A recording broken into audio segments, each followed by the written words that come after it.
Warning, the following content contains strong language in adult situations. Viewer discretion is advised. So tell me, are you down to ride? She said, you look good and dance right. And tell me, baby, are you parked outside? 'Cause I'm down to ride tonight. What is up, YouTube? Gibby here, coming at you with my first Motovlog. A little bit about me. I am 31 years old, live in Spring, Texas, just outside of Houston. My little motorcycle here that I ride, it's a 2015 Honda CBR 500R. Nothing too crazy. This is my first sports bike, but it is not my first motorcycle. Been riding since about 2007. My first bike was a Suzuki Boulevard. After that, went up to a Harley Nightster, and then ended up actually selling that about 3 years ago or so, while I was building my house. Used to work in the oil field, so I was gone most of the time, so just really didn't have any time to ride. So, instead of just sitting there paying for something that I didn't get to enjoy, decided to sell it. But now that I'm back home, decided to get me a little sports bike. A little bit more about me. Straight out of high school, joined the United States Marine Corps. Served for 4 years. I was a firefighter. Throughout that time, did my boot camp in California. My school was actually in Texas. And then my first duty station over in Japan, which, had an absolute blast. I definitely would love to go visit Japan again sometime. After that, got to come home for a little bit, and then went over to Iraq for about 7.5 months back in 2005. After that, came back, finished out my enlistment, and then my crazy ass decided to go back to Iraq for another about 3.5 years as a contractor, doing the exact same thing. I was a firefighter over there, and then after about 3.5 years and almost losing my mind being over there for that long, decided to come back home, and after that I sold firearms for a while. I know, kind of crazy. Legally sold firearms. I worked at Gander Mountain, where I sold guns for about 7 months or so. It was just a little bit of a temporary job, just until I could get into the oil and gas industry, which as soon as I got back from Iraq, I started trying to get into.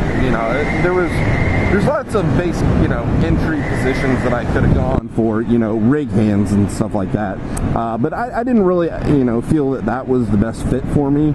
I had some decent, skills and a decently smart guy.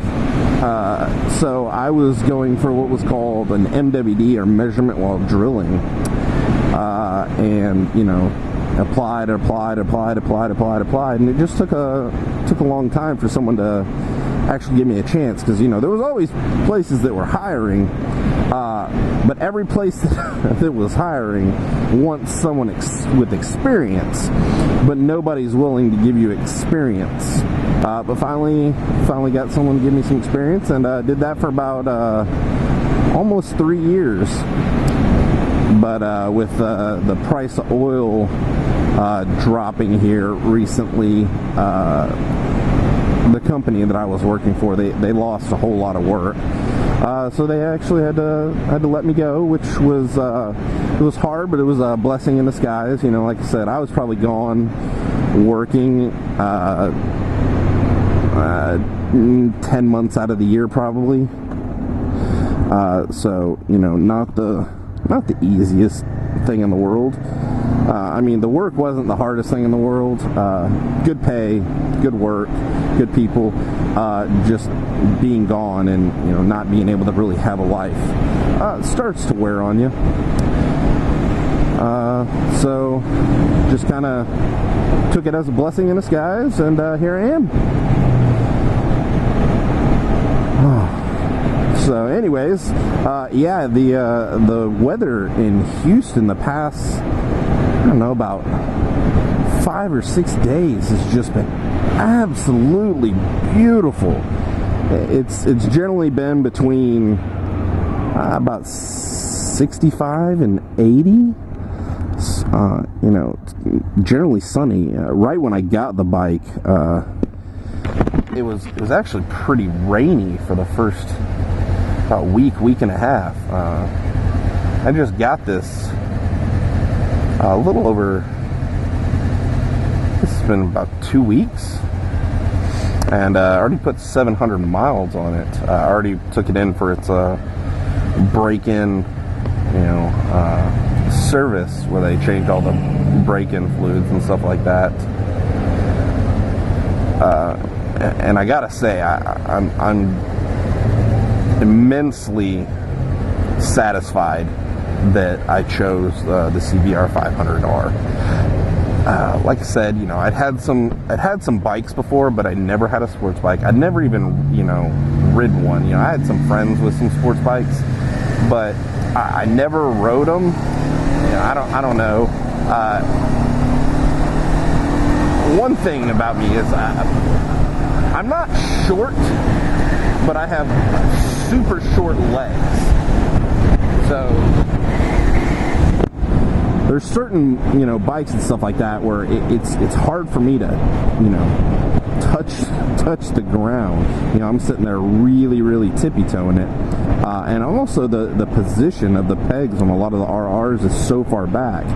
And like I said, coming from a cruiser, it was just such a unnatural feel. You know, I sat on one of my buddy's bikes and just, you know, kind of reaching down to where I was used to the pegs being and where the, you know, shifter being, you know, it wasn't there, and it just, I didn't want to screw up his bike, you know, and so I was just like, nah, you know, I'm just not gonna do it.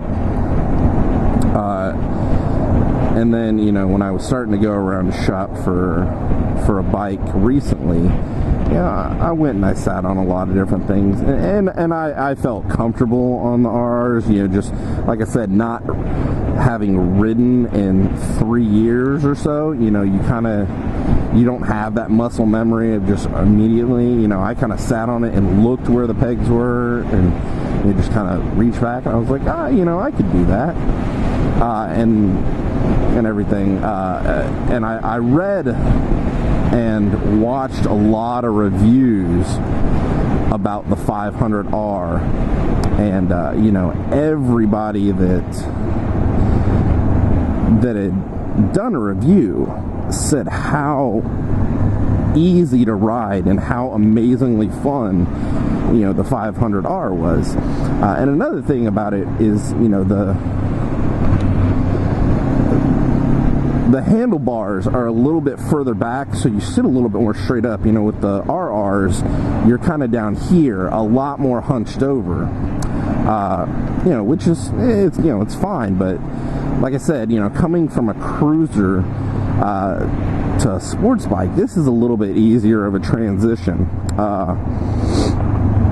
And I mean, another thing is, you know, especially being my first sports bike, I didn't really feel the need to get like 1,000 or even a 750. You know, I looked at a bunch of 600s used and stuff like that. But in the end, you know, I thought it better to just, you know, learn and get used to a sports bike on this. And, you know, this is nice and torquey on the lower end. You know, it doesn't have, obviously, the top end of a 600 and stuff like that. But in all reality, top speed on this of 112, I mean, do you really need more than that? No. You might want more than that, but you don't need more than that. Nice and torquey, 71 miles per gallon. You know, that's great. So like I said, I've been extremely happy with this. I would, you know, not having ridden any of the, you know, other sports bikes and stuff like that, you know, you can take my opinion with a grain of salt, but, you know, I would say anybody, you know, looking for their first sports bike just to learn and, you know, kind of get used to, I think this is a phenomenal thing. You know, a lot of the people saying, you know, the 250s and 300 and stuff like that, people outgrow them super fast, and, you know, I can see that, you know. You know, I think the 500, I think this is something that I can, you know, grow into and still have fun with, you know, for a few years, which is what I'm really looking for. You know, get this, ride it for a couple years, have some fun, and then eventually, you know, move up to a 600, 750, you know, maybe 1,000. And just depending, you know, this was in my price range and in my real comfort level. And the thing was, you know, riding this thing straight out of the, you know, showroom, having ridden a motorcycle in 3 years, I was perfectly, yeah, that's curb. Good job, buddy. Idiot. What was I saying? Not having ridden a motorcycle in 3 years, just riding this straight out of the showroom, I was perfectly comfortable. And you'll notice that about me. I'll just be rambling on about something, and then, you know, I'll see something shiny, and my attention goes elsewhere. I call it ADOS, attention deficit O shiny, or attention deficit O squirrel. Most people call it ADHD or ADD, you know, whatever, but that's my little ADOS. So sorry if that happens from time to time. But yeah. So don't want to keep this rambling on too long. How about pick a fucking lane? So like I said, don't want to keep this first vlog rambling on too long, but just wanted to introduce myself, and I'm sure that we'll have many more adventures here in beautiful Spring, Texas. But until next time, everybody stay safe out there, and I will talk to you next time.